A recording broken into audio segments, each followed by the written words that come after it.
Méditation du 9 février, hypocrite. Toi donc qui enseignes les autres, tu ne t'enseignes pas toi-même. Toi qui prêches de ne pas dérober, tu dérobes. Romains 2, les versets 21 et 22. Qu'est-ce qu'un hypocrite? C'est quelqu'un qui joue un rôle, simule en portant un masque, dissimulant son vrai visage. L'hypocrisie dispose de deux outils de base pouvant agir seul ou en combinaison.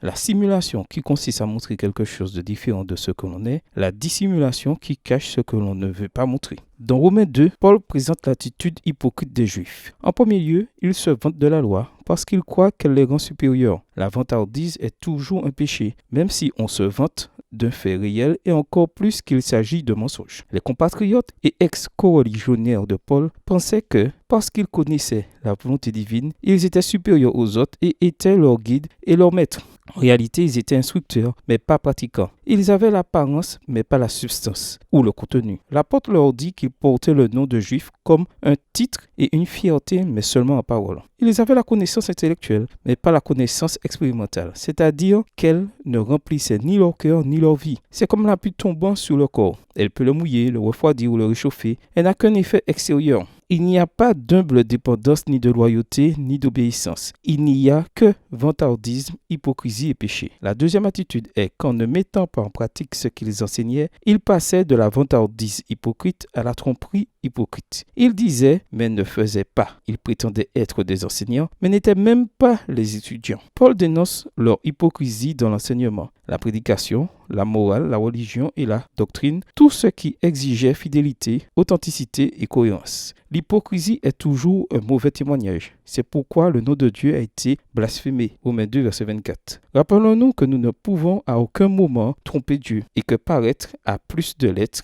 qu'être. Phrase de Carolus Cross. Si nous simulons ce que nous sommes, soyons ce que nous prétendons être. Phrase de Calderon de la Barca. Et nous rappelons qu'il ne sert à rien d'avoir la forme extérieure de la piété qui en renie la puissance. 2 Timothée 3, verset 5.